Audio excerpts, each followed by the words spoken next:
Halo, assalamualaikum warahmatullahi wabarakatuh. Apa kabarnya anak-anakku?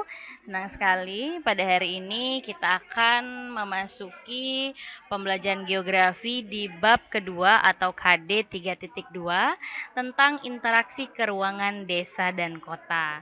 Nah, sebelumnya kita lihat dulu KI dan juga KD yang akan kita pelajari pada bab ini.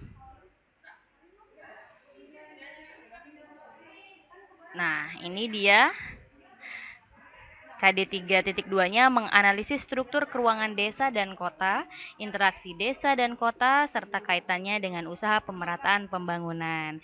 Dan nanti kalian juga akan membuat makalah tentang usaha pemerataan pembangunan di desa dan kota yang dilengkapi dengan peta, bagan, tabel, grafik, dan juga diagram. Tujuan pembelajaran kita pada bab ini dengan model pembelajaran discovery learning, peserta didik diharapkan mampu untuk menganalisis struktur keuangan desa dan kota, interaksi desa dan kota, serta kaitannya dengan usaha pemerataan pembangunan, serta membuat makalah tentang usaha pemerataan pembangunan di desa dan kota yang dilengkapi dengan peta, bagan, tabel, grafik, atau diagram dengan mengembangkan nilai karakter regiositas, kemudian kemandirian dan juga gotong royong.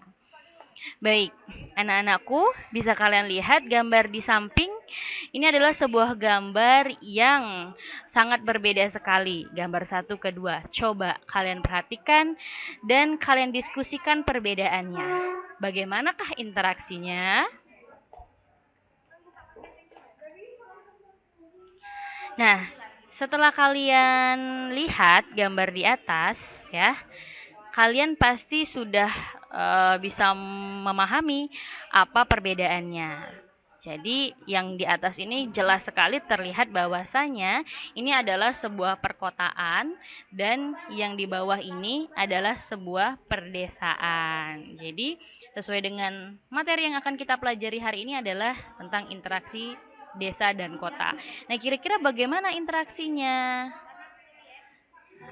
Jadi sebelum kita mengetahui interaksinya, kita bahas dulu apa itu desa.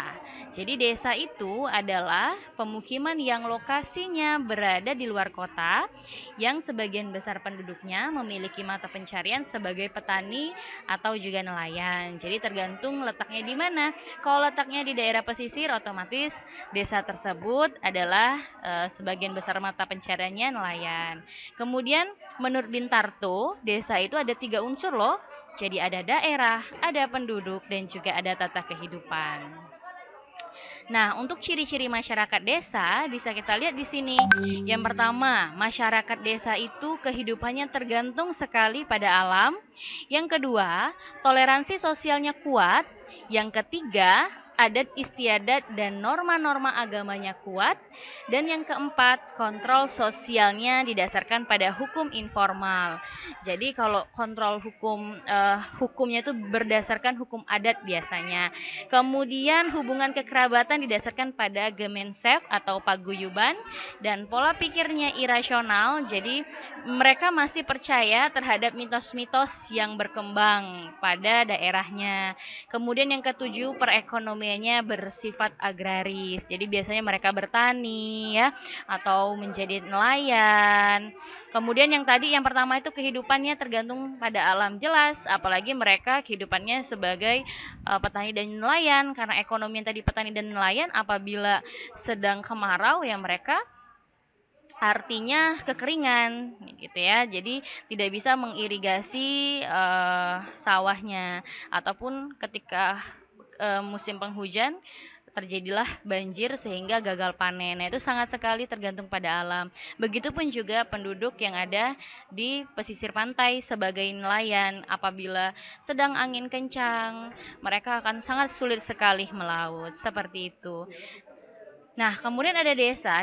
Fungsi-fungsi desa itu ada 4. Jadi desa sebagai hinterland atau pemasok kebutuhan bagi kota. Jadi bahan-bahan yang berasal dari desa itu kemudian dipasok. Nah, itu sangat dibutuhkan sekali bagi penduduk kota. Kemudian kedua, desa merupakan sumber tenaga kasar bagi perkotaan.